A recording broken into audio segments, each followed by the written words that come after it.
계시록 8장 1절에서 6절 보셨는데요. 성도가 기도할 때라는 제목으로 말씀 전하겠습니다. 우리가 무슨 일을 하든지 자세와 태도가 상당히 중요합니다. 특별히 이제 운동 경기를 보면 또 여러분 음악 하시는 분들이니까 기본기가 되게 중요하잖아요. 그래서 우리의 어떤 문제가 생겼을 때 다시 기본으로 들어가서 그때부터 점검하게 되고, 운동도 보시면 기본기가 잘 된 선수와 팀이 결국 어떤 상황이나 조건 속에서도 경기를 잘 이끌어 나갈 수 있기 때문이죠. 그런 의미에서 우리 인생살이도 마찬가지거든요. 감옥과도 같은 비관적인 삶의 장소에조차 적극적이고 창조적인 어떤 태도와 자세, 시각으로 모든 상황을 최고의 상황으로 만들어간 사람들이 있습니다. 월남전에서 포로가 된 미군들이 포로 수용소에서 진짜 외롭고 힘든 시간들을 보내며 간신히 살아남았는데, 그 중에 대다수가 단순히 살아남는 데 그친 게 아니고 갇혀있는 시간을 기가 막히게 활용했다는 거죠. 어떤 포로들은 기타 치는 법을 배워서 4, 5년 후에 포로 생활이 끝나고 훌륭한 연주자가 된 거예요.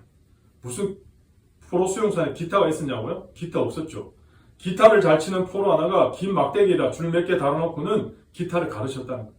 그러니까 다른 할 일이 없으니까 맨날 그냥 그 기타로 생각하고 그렇게 하니까 포로 수용소에서 끝나고 이제 나왔을 때는 엄청난 훌륭한 연주자가 되었다는 거죠. 또 어떤 사람은 밴드에서 키보드 치던 한 포로는 나무 판자에다가 금반을 그려놓고는 동료들에게 피아노를 가르친 거예요. 그래서 나중에는 훌륭한 연주자가 됐다는 거죠. 어떤 포로들은 몇 년 동안 매일 팔굽혀펴기를 했어요. 푸시업을. 그러니까 미국에 돌아왔을 때 한 번에 무려 4,500번. 그래서 세계 신기록까지 세우게 되죠. 공군 대령 조지 홀 같은 사람은 7년 동안 수용소 생활하면서 매일 골프 스윙 연습을 했대요. 그러니까 긴 나뭇가지 하나 주워다가 골프채라고 생각하고 매일 휘두르고 다닌 거죠. 그래서 미국에 돌아온 지 일주일 만에 뉴올리언스 골프 토너먼트에 출전해서 우승까지 하게 된 거죠. 뿐만 아니라 여러 인종들이 함께 포로 수용소에 있다 보니까 불어나 한국어나 스페인어나 중국어나 제3세계 외국어들을 두세 개는 자유롭게 구사하게 된 거죠. 4, 5년 동안 매일 함께 지내니까. 하물며 우리의 신앙생활에 있어서도 자세와 태도는 참 중요하다는 거죠. 우리가 오늘 예배 시간을 통해 주님을 갈망하는 자세로 나가는 것과 그렇지 않은 것은 엄청난 차이가 있는 거죠.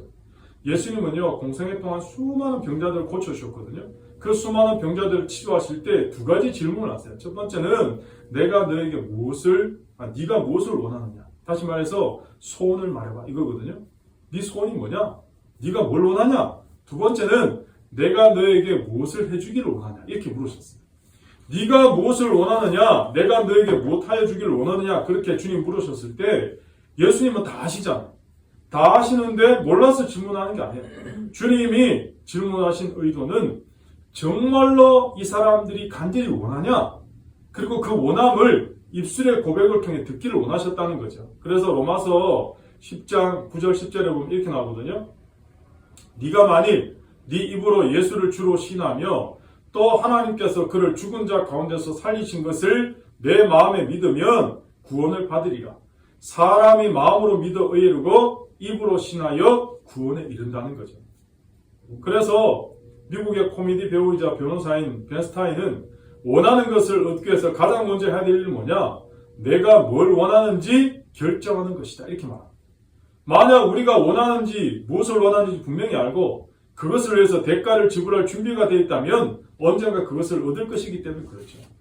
다시 말해서 우리의 신앙의 자세도 마찬가지거든요.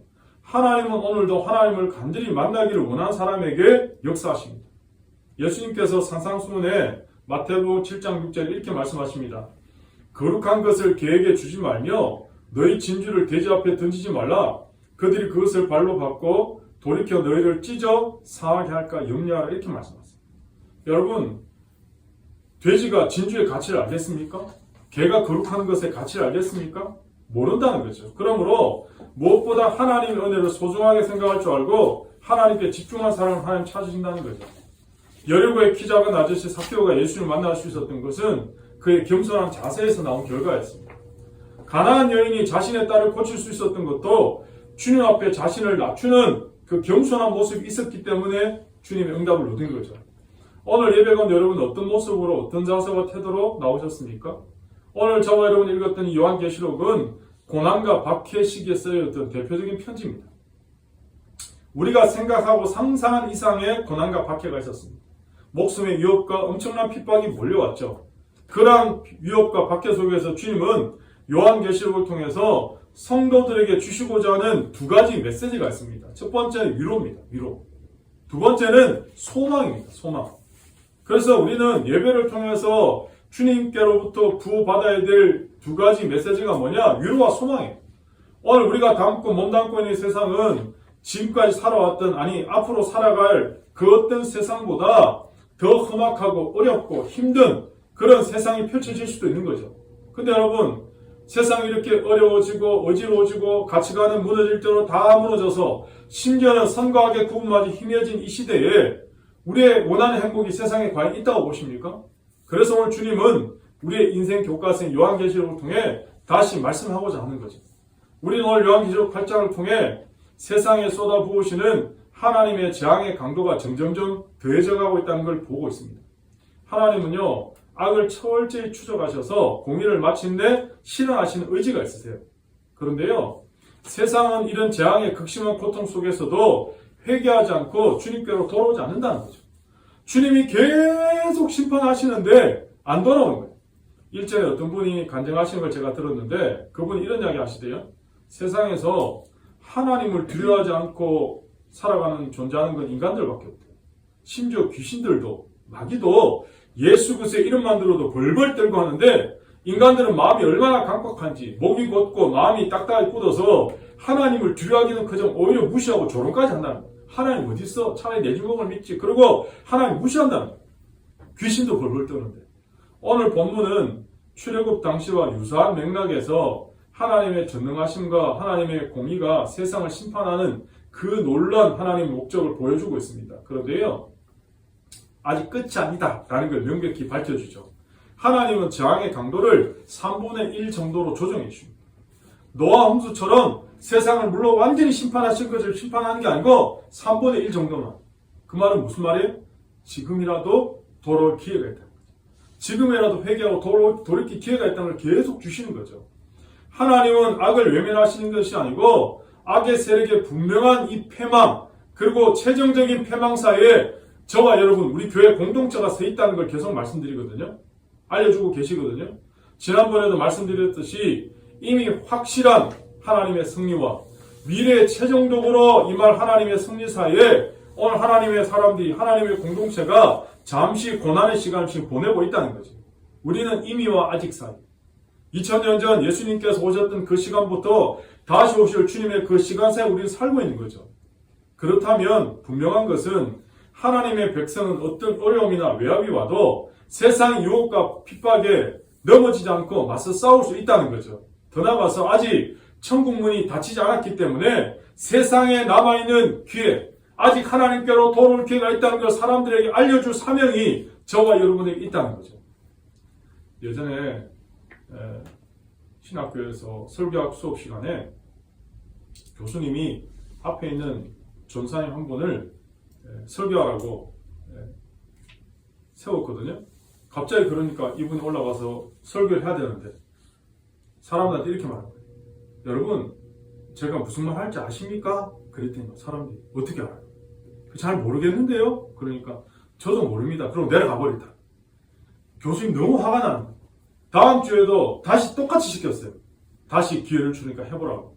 올라가서는 여러분, 제가 무슨 말 할지 아십니까? 그랬더니 지난주에 모른다고 그랬잖아요. 그래서 이번 주에는 예, 다 압니다. 그러니까 이분이 하는 말이 다 아는데 제가 할 필요 있습니까? 그리고 또 내려갔잖아요.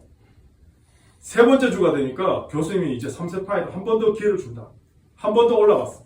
그래서 하는데 여러분, 제가 무슨 말 할 줄 아십니까? 그러니까 처음에는 모른다고 그랬잖아요. 근데 내려갔잖아요. 두 번째는 안다 그랬잖아요. 그래서 세 번째는 절반이 딱 나눠져서 이쪽 절반은 안다 그러고 이쪽 절반은 모른다 그러는 거예요. 그러니까 이 사람이 하는 이야기가 그러면 아는 사람이 모르는 사람한테 가르쳐 주세요. 그러고 내려갔다. 결국은 오늘 우리는 알잖아요. 천국과 지옥이 있는 걸 알고 하나님의 살아계심을 알잖아요. 아직까지 천국 문이 닫혀지지 않았다는 걸 알잖아요. 아직 남아있는 세상의 기회 속에 우리가 복음을 전해야 될 사명이 저와 여러분에게 있다는 거죠. 드디어 7번째 인이 떼지거든요. 7번째 인을 뗄 때 7나팔장과 연결되었습니다. 요한계시록의 독특한 구조는 7재앙 시리즈거든요. 7인, 7나팔, 7대접. 근데 이 7재앙 시리즈가 독립적인 실체가 아니고 서로 밀접한 연관성 가운데 종말을 향해 달려가고 있다는 걸 알려주거든요. 오늘 저는 본문을 통해 3가지 하나님의 이 말씀에 적용점을 지금 시켜보려고 합니다. 첫 번째는 오늘 우리가 살고 있는 세상이 어떠한 공격에도 우리는 주눅들 이유가 없다는 거죠. 더 나아가서 고난을 이상하게 여기지 말아야 된다는 겁니다. 사람들이요, 자신이 살고 있는 세상 속에서 겪는 아픔이나 고난에서 쉽게 헤어나가지 못한 경우가 여러 가지가 있는데 그 중에 한 가지는 왜 나만 이런 고난을 겪습니까? 왜 나만 이런 어려움을 겪습니까? 라고 해석하기 때문이죠. 더 나아가서 하나님이 나의 고난에 침묵하신다고 생각합니다. 나는 지금 이렇게 힘든데 하나님은 대답이 없으신 거예요. 침묵하니까 너무 힘든 거예요. 근데 여러분 야고보 사도가요. 야고보서 1장 2절에 내 형제들아 너희가 여러 가지 시험을 당하거든 온전히 기쁘게 여기라 이렇게 말씀해요. 권면해요. 다시 말하면 고난을 당연히 받아들이라는 거죠. 여러분 질병에 대해서도 마찬가지거든요. 사람이 나이가 들면요 한두 군데 아프지 않는 사람이 없어요. 나이 들면 당연히 기능들이 노쇠집니다. 오히려 아프지 않는다고 하는 것이 더 희귀하고 이상한 일이죠. 그런데 사람들이요 왜 나만 아프냐고. 그럼 그 질병 극복할 수 없는 거죠. 저도 사실 그랬거든요.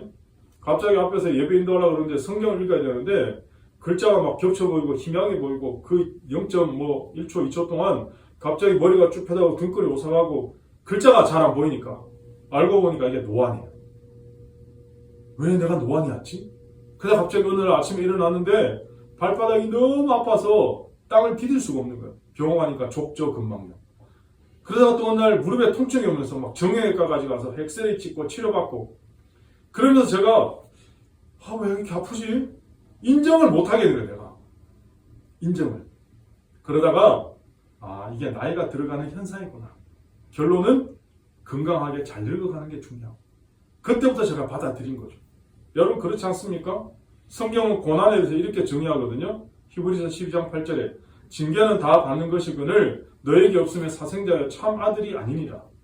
디모데후서 3장 12절에도 무릇 그리스도 예수 안에서 경건하게 살고자 한 자는 핍박을 받으리라 그렇게 말씀하고 있습니다. 여러분 우리가 고난을 제대로 극복하고 나면요 인생을 사는 동안 짜잔짜잔하게 밀려오는 고난의 파도들을 강하게 대처할 수 있게 됩니다. 보통 문명사학자들이 한결같이 하는 말들이 세계 4대 문명이 발달한 지역은 다 홍수가 범람하는 땅이었대요.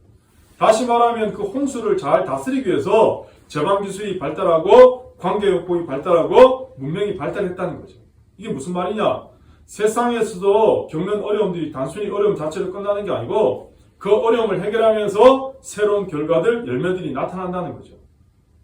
더 나아가서 우리의 성도들이 당하는 이 고난이 오히려 우리를 더 잘 훈련시키고 연단시키고 고난을 겪을수록 신앙도 변질되지 않고 순수성을 유지하게 만든다는 거죠. 그래서 시편 기자가 고백하잖아요. 고난이 내게 유익이 돼요. 고난 좋아하는 사람은 없죠. 그런데 고난을 통과하고 나니까 사람이 성숙하고 사람이 성장하고 유익함이 있었다는 거죠. 하루아침에 모든 재산을 다 도둑질 당하고 천재지변으로 홀딱 쫄딱 망했거든요. 자식들은 토네이도 같은 대풍이 몰려와서 집 기둥이 무너지면서 그 밑에서 10명의 자식이 다 비명 행사하고 저는 게다가 본인은 온몸에 발바닥부터 정수리까지 악창이 나서 너무 가려워서 길바닥에 나앉아서 그냥 기와적으로 몸을 막 긁고 있었거든요. 근데 부인이 와서 하는 말이 차라리 하나님 욕하고 죽어버려라 그러고 지금 나와버렸어요. 이게 누굽니까? 욥이죠. 욥. 인간이 당할 수 있는 모든 고난을 한꺼번에 쓰나미처럼 겪는 순간이었잖아요. 근데 욥이 뭐라고 고백합니까? 하나님이 나의 가는 길을 아신대요. 하나님이 나의 가는 길을 아시는데 나를 단련하신 후에는 나의 인생이 순금같이 변화될 것이다. 이렇게 고백하죠. 제가 예전에 학교 다닐 때 초등학교 때 수학여행이라고 하는 코스가 일반적으로 그때 정해져 있었거든요. 꼭 포항제철공장을 가더라고요. 포항제철공장 하니까 엄청난 온도에서 시뻘건 그 철을 뽑아내는 장면을 이렇게 보는데 너무 신기하고. 근데 여러분 우리도 똑같은 거죠. 우리가 당하는 시험이나 고난이 마치 우리 안에 있는 불순물이나 찌꺼기를 제거하고 순금으로 만드는 통로가 된다는 거죠. 우리가 믿는 이 개신교에서는 성례가 두 가지거든요. 세례와 성만찬. 근데 가톨릭은 7가지입니다. 5가지가 더 붙어서. 그래서 칠성사다 보통 이렇게 얘기하거든요. 우리 개신교는 예수님이 받으신 세례와 직접 행하신 성만찬 외에는 성례전이 없다고 얘기합니다. 그런데 학자들이요, 제3의 성례가 있대요. 제3의 성례가 뭐냐? 그게 고난이라는 고난. 그러므로 우리가 당하는 고난을 당연하게 여기고 주님을 의지할 때 이 모든 것들을 통해서 하나님의 열매가 나타난다는 거죠. 그러므로 사랑하는 여러분, 세상 위협이나 공격 때문에 우리는 절대로 망하지 않을 것을 확신하며 살아가셔야 됩니다. 내 눈앞에 보이는 기세등등한 세력이 우리를 위협하고 세상 앞에서 때로 내가 너무 작아지는 경험을 할 때라도 세상 앞에서 피할 것 같은 두려움이 엄습해 올지라도 그럼에도 불구하고 하나님은 절대로 우리를 망하거나 피하게 내버려 두지 않는다는 거죠. 오늘 본문은요, 세상은 결국 우리의 기도를 통해서 심판받게 될 것이다 말씀하고 있거든요. 하나님은요, 우리의 신음 소리를 들으세요. 그리고 역사에 직접 개입하셔서 시시비비를 가려주는 놀라운 역사가 일어나는 거죠. 결국은 주님이 다시 오시는 날 완성된다는 거죠. 위기의 세상 가운데서 우리 성도들이 담대하게 살 수 있는 이유가 여기 있습니다. 지금은 너무 희미하게 보이지만 그날이 되면 얼굴과 얼굴을 맞대고 보는 것처럼 똑똑하게 목격하게 될 것이고 우리 눈으로 악이 무너지는 모습을 주님 보게 하실 거예요. 그래서 소망이 없는 사람처럼 타시거나 주저하지 말고 우리가 믿음의 대장부처럼 일어나 전진해 나가야 된다는 거죠. 다윗이 골리앗 앞에서 주눅들지 않고 외쳤잖아요. 만군의 여호와 이름으로 가라. 사랑하는 여러분, 오늘 예배를 통해 어린 다윗이 골리앗 앞에서 주눅들지 않고 외쳤던 것처럼 만군의 여호와 이름으로 가노라, 그렇게 외치면서 전진하는 여러분 되시기를 축복합니다. 두 번째는 우리가 기도할 때 하나님 일하신다는 거죠. 하나님은요, 우리의 기도를 통해서 일하신다는 걸 본문에는 보여주고 있습니다. 특별히 오늘 예배를 통해서. 우리는 지금 기도를 신뢰하지 않는 시대에 살고 있습니다. 왜 그렇습니까? 기술 문명이 초고속으로 발전해서 버튼 하나만 누르면 원하는 모든 정보를 순식간에 얻을 수 있는 데서 여러분, 저와 여러분 살고 있거든요. 너무 편리한 시대. 그러니까 보이지 않는 하나님을 믿고 보이지 않는 하나님께 기도하며 살아간다는 게 사람들이 볼 때는 어리석어 보일 수도 있어요. 그래서 많은 그리스도인들조차도 기도야말로 하나님 역사하시는 방편임을 믿지 못하는 거죠. 아니, 더 정확히 말하면 기도를 신뢰하지 못하고 있는 거죠. 그런데 오늘 본문은 성도의 기도가 향으로 하나님께 상달되어서 하나님이 그것을 땅에 쏟으실 때 재앙과 심판이 임한다는 걸 오늘 우리에게 보여줍니다. 이 장면은 우리에게 강조하는 점이 분명히 있는데 그것은 바로 하나님이 우리의 기도를 사용하신다는 거예요. 7인 장에서 7나팔장으로 넘어가는 부분에서 반 시간 동안 극적인 공백의 고요함이 있거든요.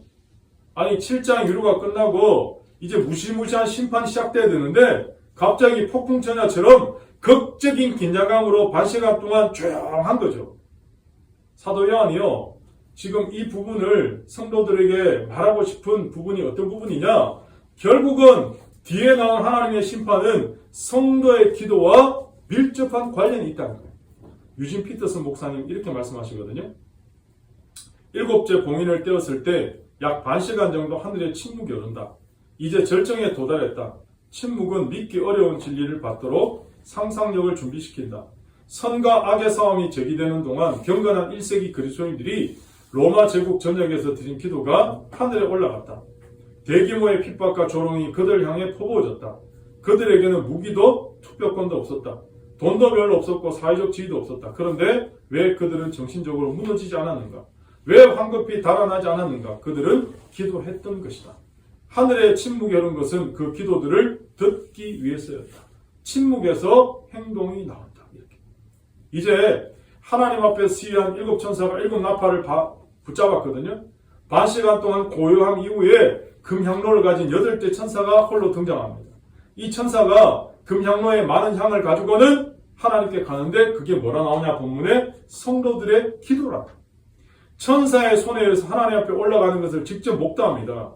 더 재밌는 건 하나님께 올라간 이 성도들의 기도가 다시 땅으로 쏟아지는데 쏟아지는 게 뭐냐? 뇌성과 음성과 번개와 지진이 생긴다는 거죠.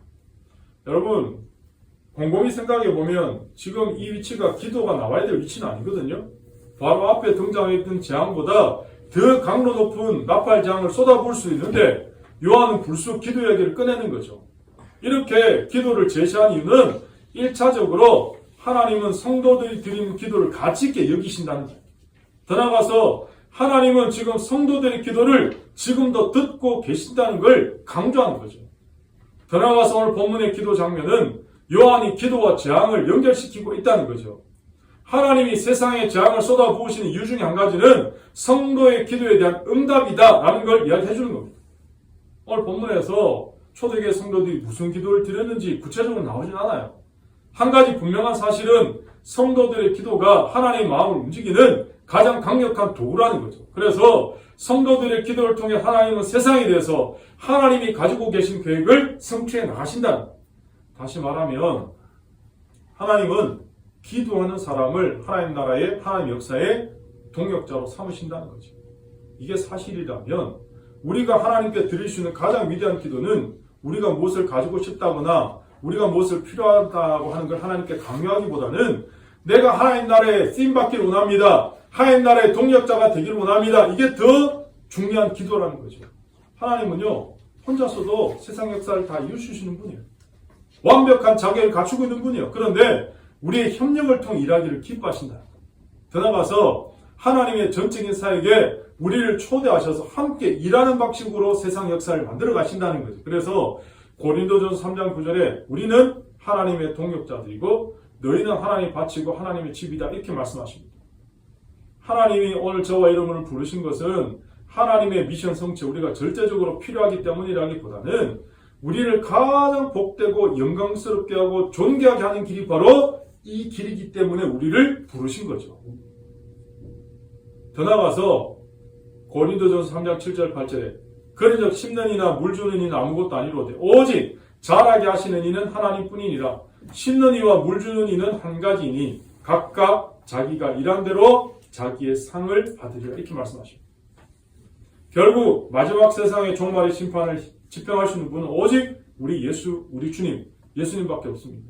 그런데 그 일에 우리의 기도를 사용하시는 거죠. 그 주님이 주님의 사역이 우리의 사역이 되게 하시고 그 사역이 우리를 참여시켜서 우리가 존귀와 영광을 받아 누리기를 원하신다는 거죠. 그러므로 사랑하는 여러분, 우리 인생의 목적 가운데 한 가지가 주님 앞에 귀하게 쓰임받는 인생이 되는 겁니다. 저는 여러분의 인생이 주님 앞에 귀하게 쓰임받는 인생 되시기를 축복합니다. 마지막 세 번째는 우리가 주님 안에서 감사를 확인하고 날마다 살아가는 게 중요하다는 걸 보여주고 있습니다.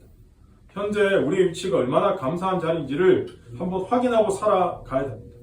여러분, 점점 더 세상에 임하는 무서운 하나님의 재앙과 심판을 바라보면서 우리가 예수님 바깥에 있었으면 그 하나님의 진노와 재앙의 대상이 되잖아요. 그런데 오늘 우리는 그 하나님의 진노와 심판에 관계없이 하나님의 택한 백성, 하나님의 사람 된 것을 감사해야 되잖아요. 이거 하나만으로도 우리는 감사할 수 있어야 되거든요. 우리가 세상에서 어떤 사람인가 하기 이전에 주님 안에서 내가 어떤 사람인가를 우선적으로 생각할 수 있어야 된다는 거죠. 내 영혼의 샴페인이라는 책이 있습니다. 이 책의 저자가 마이크 메이슨이라는 사람인데 자기를 이렇게 소개합니다. 나는 거의 평생을 불안한 경계선 우울증 상태로 살아온 신경과민의 사람입니다. 이 사람은요, 타고나기를 어두운 성격을 가지고 태어났거든요. 우울하고 어두운 성격 때문에 급기야 20대 후반에는 알코올 중독에 빠진 거죠. 하루하루 암담한 삶을 살고 있는데 그러다 어느 날 이분이 이런 결단을 했어요. 나는 이제 앞으로 90일 동안 주님 안에서 한번 기뻐해 보겠다. 이렇게. 그리고 흥미로운 실험을 하거든요. 자기의 천성적인 어둡고 우울한 기질, 막막한 환경을 뛰어넘어서 90일 동안 주님 안에서 기뻐하는 게 정말 가능한지 실험을 한번 해보겠다고는 90일간 일기를 쓰거든요. 일기 쓰듯이 그 내용을 기록한 건데, 점검한 건데, 그게 바로 내 영혼의 샴페인이라는 책으로 나온 겁니다. 그 결과가 참으로 흥미로운데, 저자가 말하기를 90일간 기뻐하기로 결단하고 실험해 보니까 실제로 기쁨이 밀려오더라는 거야.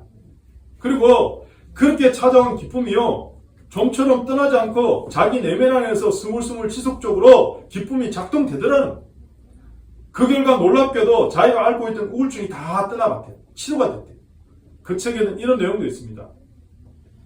8살에 신경모 세포종으로 죽은 제임스 비렉이라는 소년을 소개하면서 이 소년은 생전에 이렇게 말했대요. 암 때문에 하루를 망칠 수는 없다. 이렇게. 암 때문에 하루를 망칠 수는 없다. 정말 놀라운 얘기 아닙니까? 8살밖에 안 된 어린아이가 자신은 비록 암으로 일찍 죽게 되겠지만 살아있는 동안 암 때문에 즐겁고 기쁜 하루를 우울하게 망칠 수 없다 생각하고 기뻐하기로 결단하고 6살짜리 아이가 살았다. 근데 여러분, 오늘 우리는 누구입니까? 그러므로 사랑하는 여러분, 감사를 선포하며 살아가시기를 축복합니다. 다시 말씀드리지만 감사는 두 가지 고백이거든요. 첫 번째는 받은 것을 받았다라고 고백하는 게 감사입니다. 두 번째는 아직 안 받았지만 받을 것을 미래적으로 받았다라고 선포하는 게 감사의 두 번째입니다. 하나님 아직 안 주셨잖아요. 그런데 하나님 앞에 감사하는 거예요. 미리 선포하는 거예요. 그래서 고난이 올 때 감사하면 고난이 그날로 중단될 것이고 형통할 때 감사하면 형통이 계속 연장된다. 이런 말이 있습니다. 오늘 저와 여러분 하나님의 자녀입니다. 하나님은 우리의 기도를 반드시 들으시고 응답하시는 분입니다.